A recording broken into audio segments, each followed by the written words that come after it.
Berapa banyak sih minyak goreng yang dihasilkan dari TBS?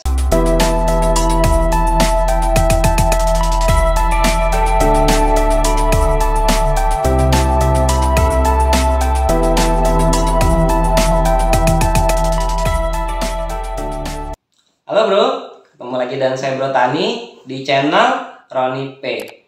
Hari ini Bro Tani akan bahas tentang minyak goreng ya teman-teman. Jadi kita semua sudah tahu minyak goreng sekarang mahal gitu ya. Walaupun ada kebijakan DMO dari pemerintah kemarin, juga DPO itu 20%, sekarang mau dinaikkan lagi ke 30%, tapi di bawah di lapangan minyak goreng masih mahal.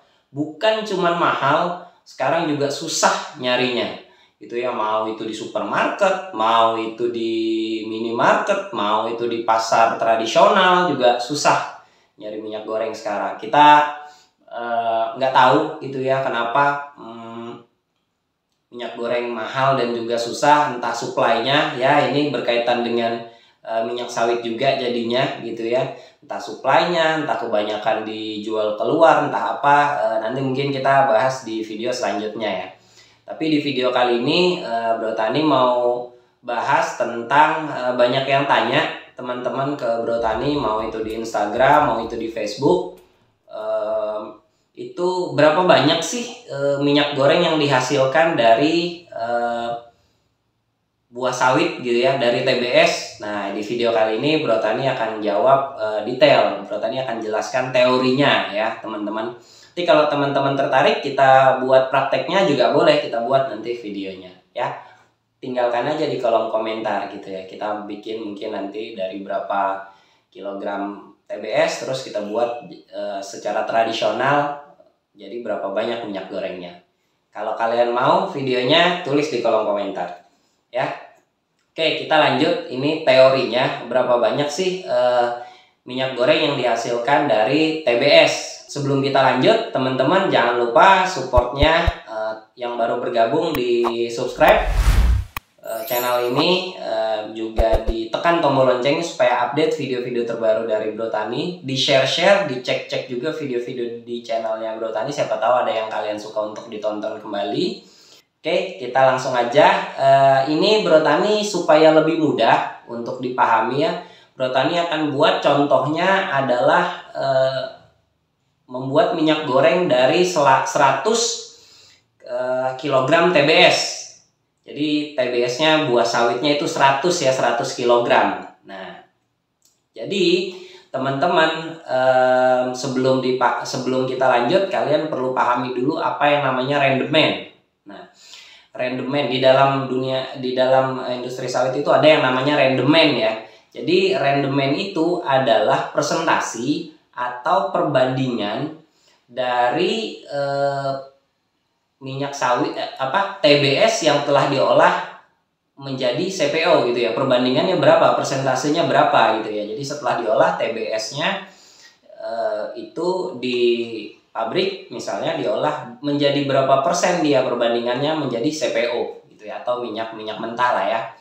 Nah, biasanya itu apabila TBS itu berkualitas baik, rata-rata kalau dia berkualitas baik, biasanya rendemennya 23% ya teman-teman. Jadi kita udah tahu nih, TBS-nya tadi kita 100 kg, terus diolah di pabrik ya, diolah di pabrik, biasanya rendemennya kalau TBS-nya berkualitas baik itu adalah 23%. Jadi tadi 100 kilo dengan rendemen kita contohkan ya, dengan rendemen 23%, artinya diolah di pabrik dia menjadi CPO itu 23 kilo ya teman-teman ya. Nah, jadi setelah TBS itu perlu teman-teman ketahui juga, setelah TBS itu diolah di pabrik itu dia menjadi dua jenis minyak. Yang pertama itu adalah CPO, yang kedua itu adalah CPKO, atau sering orang bilang kernel lah ya, atau inti ya, minyak inti sawit gitu. Nah, tapi dalam case ini kita membahas hanya CPO saja ya. Oke, kita lanjut. Tadi setelah 100 kilo diolah di pabrik, 23% rendemennya menjadi 23 kilo. Setelah itu nanti minyak CPO itu akan dibawa ke industri hilir. Nah, teman-teman mungkin sering dengar lah ya, industri hilir, hilirisasi gitu ya. Pemerintah mau bikin hilirisasi gitu ya. Nah, ya jadi dia dibawa ke industri hilir, diolah lagi ke pabrik refinery namanya. Kalau industri hilirnya minyak sawit itu refinery. Jadi di pabrik refinery nanti minyak CPO tadi itu dicampur dengan asam fosfat dan bleaching earth atau BE. Nah, setelah dicampur bleaching earth dan asam fosfat tadi, dia menjadi dua jenis minyak. Dua jenis minyak ini adalah RBDPO dan PFAD. RBDPO inilah yang merupakan bahan baku dasar untuk minyak goreng atau yang orang sering bilang itu olein. Jadi setelah diolah tadi di pabrik refinery, RBDPO-nya itu biasanya hasilnya adalah 96%. Jadi kalau 96% dari 23 kilo, kita supaya gampang kita bulatkan aja ya, itu sekitar 22 kiloan. Jadi 22 kilonya itu menjadi RBDPO. Setelah tadi sudah menjadi RBDPO, itu dilakukan lagi proses namanya fraksinasi. Nah, fraksinasi ini bisa dibilang pemisahan lah ya antara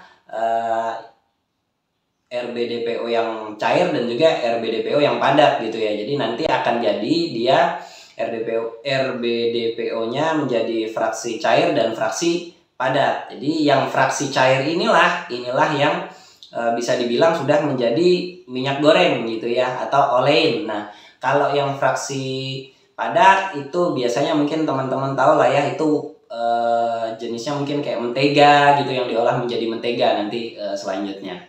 Biasanya fraksi cair dari RBDPO ini sekitar 80 sampai dengan 82%.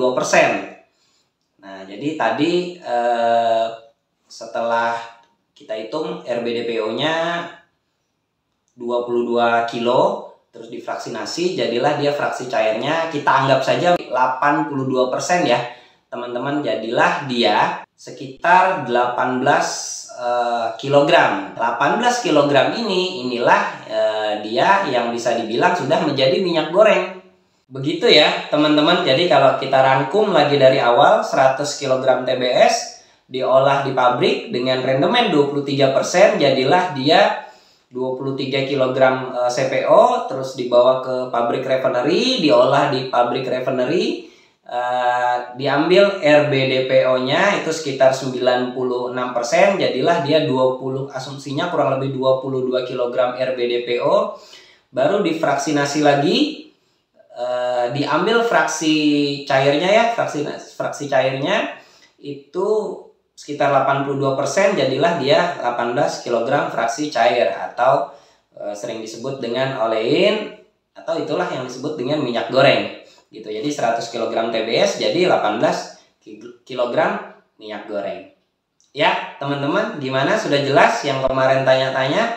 Kalau ada yang belum jelas atau ada yang ingin disampaikan, silakan sampaikan di kolom komentar ya di bawah. Oke, kita tutup videonya. Sebelum kita tutup, jangan lupa di like videonya. Untuk teman-teman yang baru bergabung, di subscribe dan juga ditekan tombol loncengnya. Di share juga video ini sebanyak-banyaknya, siapa tahu bermanfaat dan juga menghibur untuk teman-teman yang lain.